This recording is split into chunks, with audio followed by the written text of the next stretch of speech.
Dear students, welcome to English class. In today's English class for grade 10, we are going to see poem 3 from First Flight book, A Tiger in the Zoo. It's written by George Leslie Norris. So before we move on to the poem, let's see about the poet George Leslie Norris. George Leslie Norris, he was a prize-winning poet and short story writer. He is considered as most important writer of the post-war period, and his literary works have won many prizes. In this poem, A Tiger in the Zoo, written by Leslie Norris, in this poem he explains about the agony and helplessness of a caged tiger that lives in a zoo. The poet explains in this poem what his life could be if he had been a free animal. And the poet has tried to explain about the condition of animals that are caged by human beings for their own fun. So now let's move on to the poem A Tiger in the Zoo. Stanza 1. He stalks in his vivid stripes the few steps of his cage on pads of velvet quiet in his quiet rage. Okay, so the word he, here it refers to a tiger in the zoo. Stalks means follows. Stalks means follows in his vivid stripes. Vivid means bright colored stripes. Okay, bright colored stripes. The few steps of his cage on pads. Pads means paws of tiger. Pads means paws of tiger of velvet quiet in his quiet rage. Rage means anger. Rage means anger. Okay, so here in this stanza the poet is describing about a tiger which lives in the zoo inside a cage.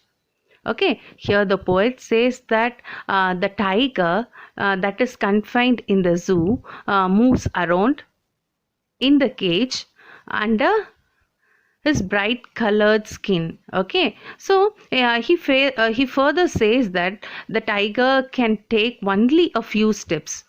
Why is saying that tiger can take only a few steps? Because the cage is small and it is not easy to move in it.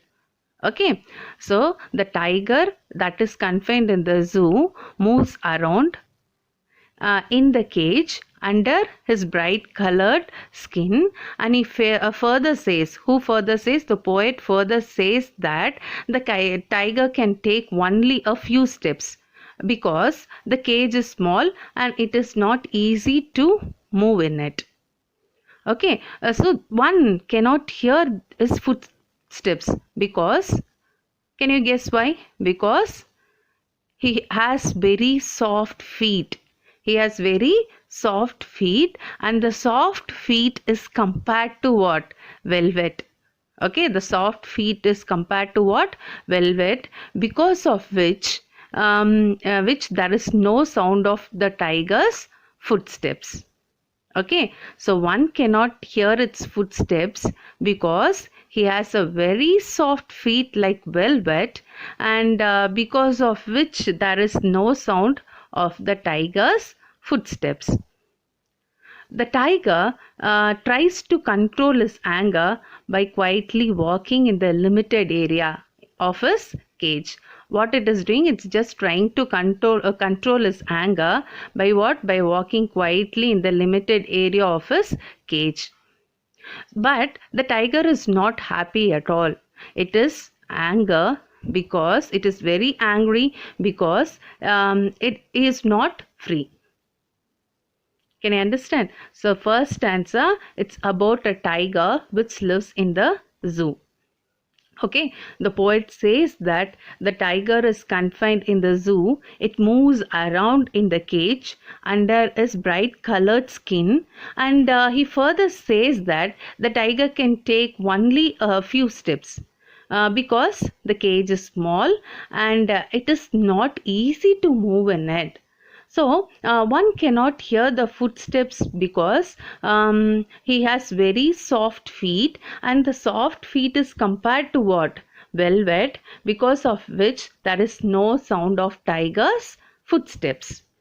Okay, then the tiger, it tries to control his anger by quietly walking in the limited area of his cage. He's angry. Why it is angry? Because it is not free.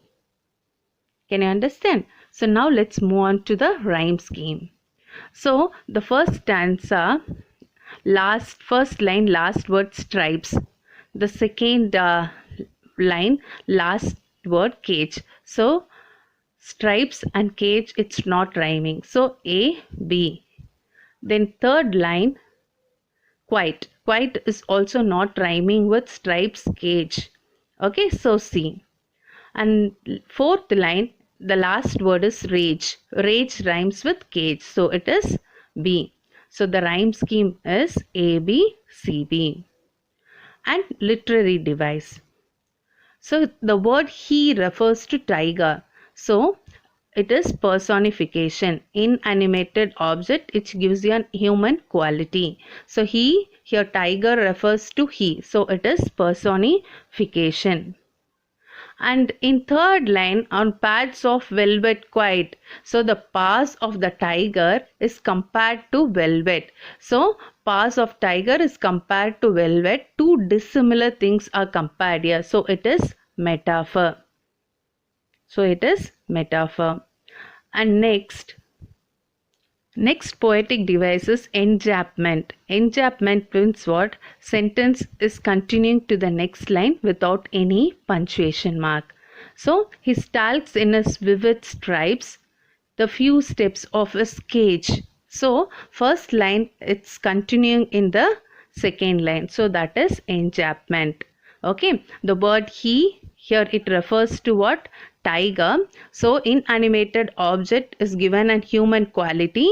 So he is personification. And next poetic device is metaphor. The paws of the tiger is compared to velvet. So two dissimilar things is compared. So it is metaphor. And third poetic device is enjambment. Enjambment, the first line is not is continued. It's not ended in the first line and it continues in the second line. So it is enjambment. Okay, sentence is continuing to the next line without any punctuation mark. Okay, so what is the rhyme scheme? A, B, C, B. Stanza 2. He should be lurking in shadow, sliding through long grass, near the water hole where plump deer pass. He should be lurking in shadow, sliding through long grass, near the water hole where plump deer pass. Here he refers to the tiger. Lurking means lying hidden in order to attack. Lurking means lying hidden in order to attack. Sliding means moving very slowly. Sliding means moving very slowly. Water hole. Water hole means place where water collects, where animals go to drink. So water hole means place where water collects and where animals go to drink. Plump, fat.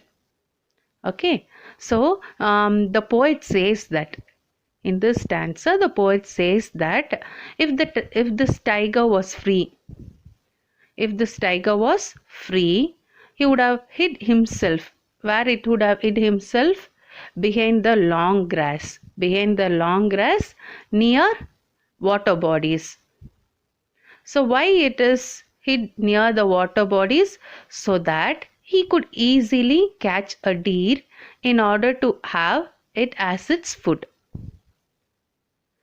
So actually what does the poet wants to say in this stanza is, he wants to say that actual life of a tiger is to live in jungle, where he could catch its prey and eat it, but the tiger in the cage cannot do so. So this is what he wants to convey in this stanza. Okay, the poet says that if the tiger was free, he would have hid himself behind the long grass near the water bodies so that it could easily catch a deer in order to have it as its food. So the poet, he wants to say The poet here in this poem, in this stanza, he wants to say that the actual life of a tiger is to live in jungle. So why it wants to live in the jungle? Because he could catch its food and eat it. But the tiger in the cage, it cannot do so. So the poet is saying that, the poet is discussing about a tiger if it is let free in this stanza. Okay, so what is the rhyme scheme used in this stanza? First line ends with shadow and second line ends with grass. So shadow and grass both are not rhyming. So AB. So third line ends with hole. So shadow, grass, hole. Three are not rhyming. So A, B, C. And fourth line ends with pass. Okay, second line ends with grass and fourth line ends with pass. So grass and pass are rhyming. So B. So the rhyme scheme is A, B, C, B. And next poetic device is alliteration. Alliteration means repetition of initial consonant sound. So here, plum pass. So the word P is repeated here. Use of word P at the start of two words, that is repetition of initial consonant sound. Here the word P is repeated here. So it is alliteration. Next, enjambment. The line continues to the next line without punctuation mark. So what is given here? Sliding through long grass near the water hole. So sliding through long grass, there's no meaning at all, and it continues in the next line near the water hole. So it is enjambment. Okay, so next is imaginary. So the poet here in this, he tries to create an image of tiger's activities. So what is the activity mentioned here? Lurking in shadow. Lurking means lying hidden in order to attack. Okay, so he talks about the activity of a tiger. So it is imaginary. The poet here, he tries to create an image of tiger's activity. So rhyme scheme A, B, C, B, and alliteration, use of the word P at the start of two words. Okay, enjambment, line continues to the next line without any punctuation mark, that is sliding through long grass near the water hole. Next poetic device used here is imaginary. Here the poet has tried to create an image. Here he tries to create an image of tiger's activity. Okay, that is lurking in shadow. Stanza 3. He should be snarling around houses at the jungle's edge, baring his white fangs, his claws terrorizing the village. He should be snarling around houses at the jungle's edge, baring his white fangs, his claws terrorizing the village. The word snarling means warning sounds made by animals. Snarling, warning sound made by animals. Baring, uncovered. Baring, uncovered. Fangs, sharp tooth of animals. So here the poet says that if the tiger would have been free, that is in the jungle, he would have made warning sounds. He would have made warning sounds around the houses, which is located at the outskirts. Outskirts means at the border of the forest. What the tiger would have done? The tiger would have made warning sounds. Okay, where it would have made? Around the houses located at the outskirts of the forest. And what it would do? It would terrorize the people with a sharp tooth and claws. What it would do? It would terrorize people with a sharp tooth and claws. And this would create, what it would create? It would create fear among the people. It would create fear among the people living in the villages. Okay, so the poet says that if the tiger would have been free, that is in jungle, he would make warning sounds around the houses that is located at the border of the forest, and he would terrorize the people. With a sharp tooth and claws. So for what reason this tiger is doing like this? Because this would create fear among the people living in the villages. Because of this reason, to create fear among the people living in the villages. Okay, so now let's move on to the rhyme scheme. First line ends with houses and second line ends with edge. So houses and edge are not rhyming, so AB. Third line ends with clause. So houses, edge, clause are not rhyming, so ABC. And fourth line ends with village. So houses is not rhyming with village, edge, village. So it is rhyming. So ABCB. The rhyme scheme is ABCB. And next poetic device is enjambment. Okay. He should be snarling around houses at the jungle's edge. So the first line continues to the second line. Okay, there is no any punctuation mark. So it is continued in the second line. So it is enjambment. And next, one more poetic device, onomatopoeia. Onomatopoeia means using words which denotes sound. So onomatopoeia means words which denote sound. Snarling. Snarling means the sound made by the tiger. Okay. So rhyme scheme ABCB. Next poetic device is enjambment. The line continues to next line without punctuation mark. So which line is that? You should be snarling around houses at the jungle's edge. Okay, then onomatopoeia, using words which denote sound. Okay, snarling. Okay, so the word sound, a word which denotes sound, that is onomatopoeia. Here in this poem, the word snarling is denoting the sound made by the tiger. So it is onomatopoeia. Stanza 4. But he is locked in a concrete cell, his strength behind bars, stalking the length of his cage, ignoring visitors. But he is locked in a concrete cell, his strength behind bars, stalking the length of his cage, ignoring visitors. Concrete buildings made of bricks, cement, sand and water. So in stanza 2 and 3, the poet talks about a tiger which lived in jungle. So here in this stanza, he is talking about a tiger which lives inside the cage. Okay, so now here the poet comes to the reality of the tiger.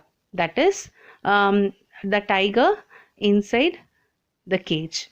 So he says that the tiger is confined in a strong cell. It is made up of strong building materials. So he further says, the poet, he further says that that the tiger is behind bars. So its ferociousness is also behind the bars. So it just walks, it just follows in the cage, and it never tries, the tiger, it never tries to terrorize the visitors because his power is restricted by the cage. So he never tries to terrorize the visitors because he cannot attack them. Okay, so here in this stanza, the poet comes to the reality. He talks about the reality of the tiger. Okay, so that is inside the cage. He says that the tiger is confined. The tiger is confined in a strong cell which is made of strong building materials like brick, cement, sand and brick, cement and sand. Okay, so he further says, the poet, he further says that the tiger is behind bars because it is inside the zoo. Okay, so his ferociousness is also behind the bars. So it just follows in the cage. It just walks in small steps in the cage, and he never tries to terrorize. He never tries to terrorize the visitors because his power is restricted. Because his power is restricted where? By the cage. It is restricted by the cage, and therefore he never tries to terrorize the visitors, as he cannot attack them. Okay, so let's move on to the rhyme scheme used in this stanza. So the first line ends with cell and second line ends with bars. So cell and bars are not rhyming, so A, B, and third line ends with cage, and fourth line ends with visitors. Bars, visitors. So both are rhyming, so A, B, C, B. Okay, cell A, bars B, cage C, visitors B. So the rhyme scheme is A, B, C, B. Okay, so then personification. Which is personification here? He. Here he refers to whom? Tiger. So it is personification. The tiger is personified because the poet referred him as him as he. Okay, the tiger is personified because the poet refers him as he. Okay, so then one more poetic device is assonance. Use of vowel sound. He logged concrete cell. Okay, he logged concrete cell. So use of vowel sound. Okay, so because of this we call it as assonance. Next is alliteration. Alliteration, use of the sound B behind bars. Okay, a rhyme scheme A, B, C, B. Personification tiger. Assonance, use of vowel sound E. He logged concrete cell. Next is alliteration, use of sound B behind bars. So alliteration. Stanza 5. He hears the last voice at night, the patrolling cars, and stares with his brilliant eyes at the brilliant stars. He hears the last voice at night, the patrolling cars, and stares with his brilliant eyes at the brilliant stars. So here in this stanza, the poet says that in the night, okay, the poet says that in the night, the tiger hears the sound of the patrolling car.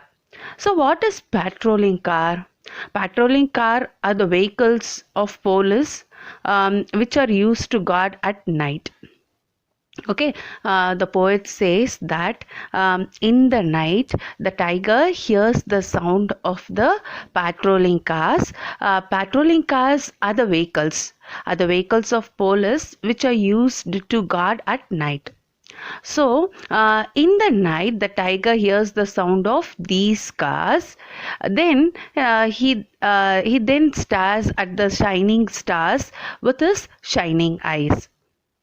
Okay, so actually the poet wants to say that the tiger is sad. Why the tiger is sad? As he is confined in the cage. So he cannot do anything. Therefore, he stares at the stars in the night and tries to divert his thoughts towards them. So what it is doing? He stares at the stars in the night and tries to convert his thoughts towards them. Okay, so in this stanza, the poet says that in the night the tiger hears the sound of the patrolling cars. Okay, in the night the tiger hears the sound of the patrolling cars. So patrolling cars means patrolling cars are the vehicles of police which are used to guard at night. So in the night the tiger hears the sound of these cars and he then stares at the shining stars with his shining eyes, and the poet wants to say that the tiger is sad as he is confined in the cage. So he cannot do anything. So therefore, he stares at the stars in the night and tries to divert his thoughts towards them. Okay, now let's move on to the rhyme scheme. So first line ends with night.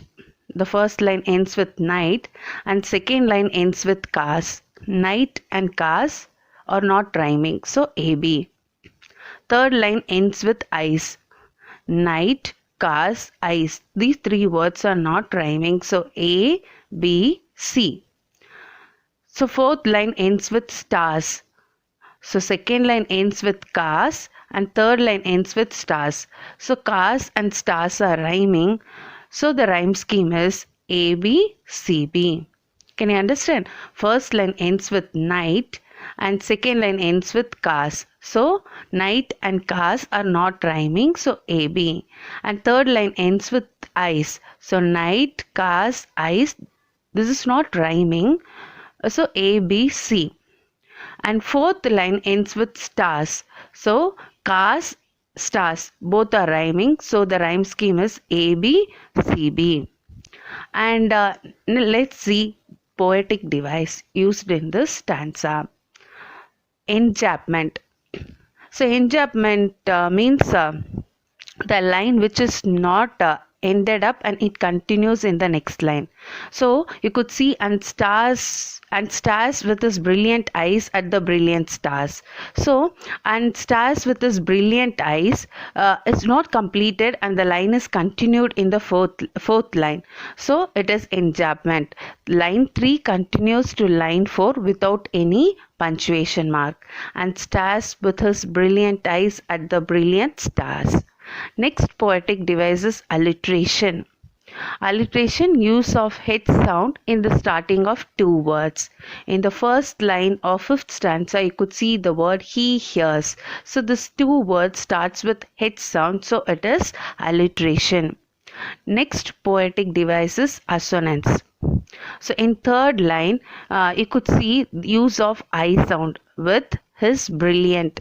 So I sound is repeated in this, so it is assonance. Okay, so first enjambment, line 3 continues to line 4 without any punctuation mark. So it is enjambment and stars with his brilliant eyes at the brilliant stars. And next alliteration, use of H sound in the starting of two words. He hears. So H sound is repeated here. So it is alliteration.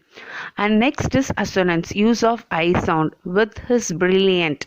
So with his brilliant, I sound is repeated. So it is assonance. Okay, rhyme scheme A, B, C, B. And poetic device used in this stanza is enjambment, alliteration, and assonance. Now let's recall once again.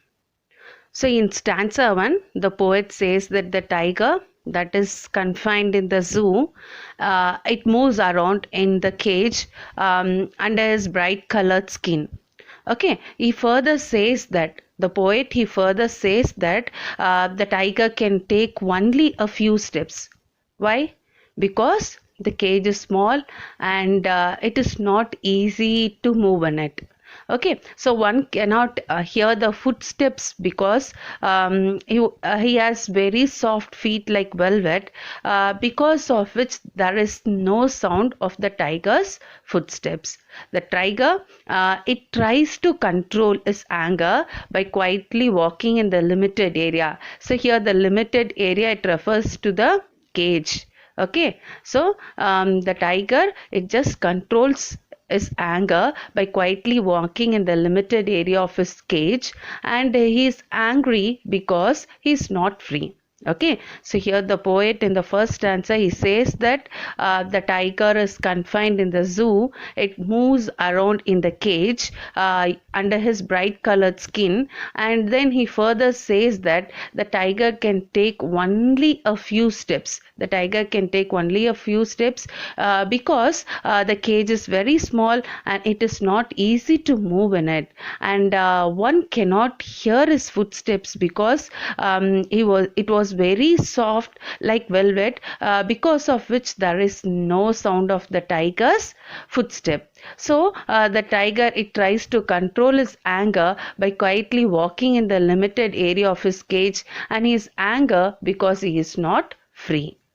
Okay, in second stanza, the poet says that if the tiger was free, that is, if it is in jungle, he would have hid himself behind the long grass near the water bodies. So, why near the water bodies? So that he could easily catch a deer in order to have it as its food. Okay, so in second stanza the poet says that if this tiger was free, that is, if it is in jungle, he would have hid himself behind the long grass near the water bodies, so that it could be he could easily catch a deer in order to have it as its food. Basically, what the poet wants to convey in the second stanza is the poet wants to say that the actual life of a tiger is to live in jungle, where he could catch its prey and eat it, but the tiger in the cage cannot do so. So this is what he wants to convey in the stanza 2. If it is in its natural habitat, that is in the jungle, it is easy for it to catch its prey and eat, but now it is inside the cage, so it cannot do so. Okay, in second stanza, the poet says that if this tiger was free, he would have hid himself behind the long grass near the water bodies, so that he could easily catch a deer, as it is mentioned in the stanza, where a plump deer pass. So he is using deer in order to have it as its food. Okay, so basically here the poet he wants to say, what he wants to say, that the actual life of a tiger is to live in jungle, where he could catch its prey and eat it, but the tiger in the cage cannot do so. Then in stanza 3, the poet says that if the tiger would have been free, he would have snarled around the houses, and that is located at the outskirts of the forest, at the border of the forest. And what the tiger would do is he would terrorize the people by showing his sharp tooth and claws.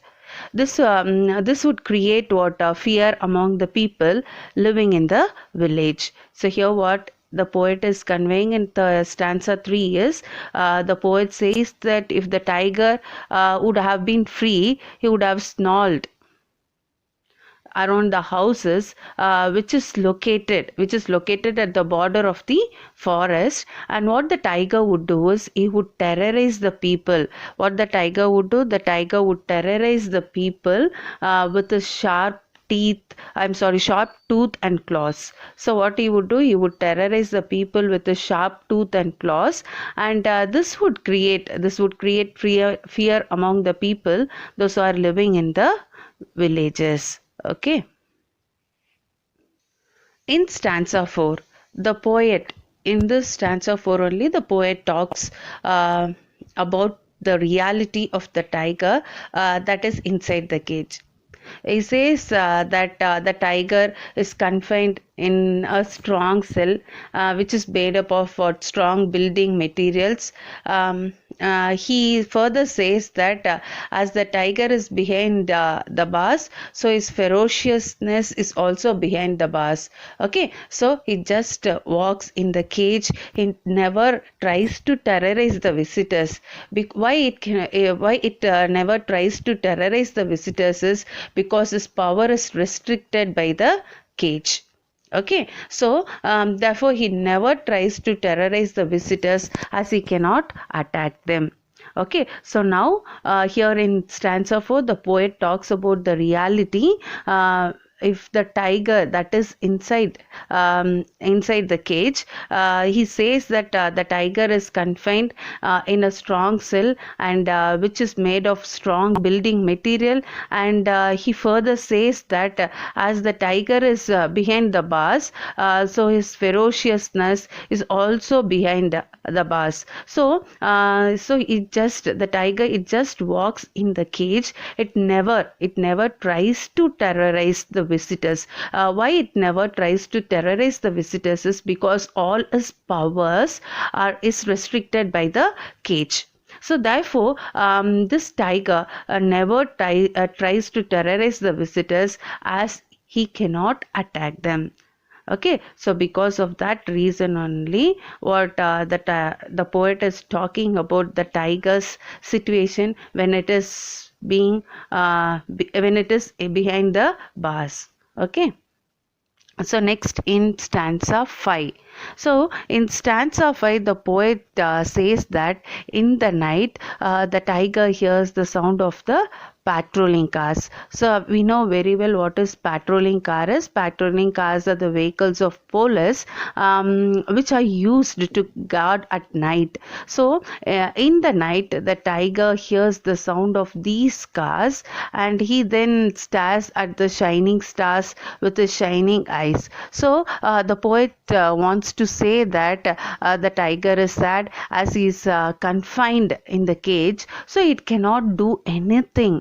So therefore he stares at the stars in the night. This is the only thing that a tiger can do, which is being placed behind the cell, behind the bars. Okay.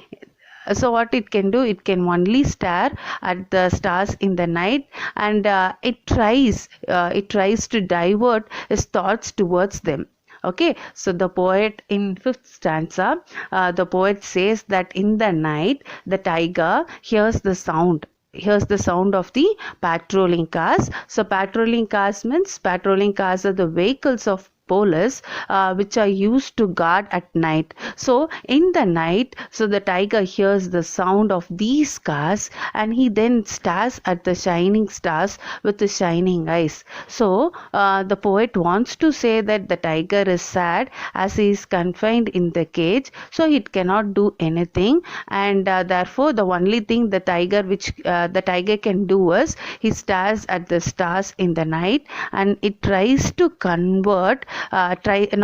tries to divert his thoughts towards them. Okay, so this is the end of the poem. Thank you.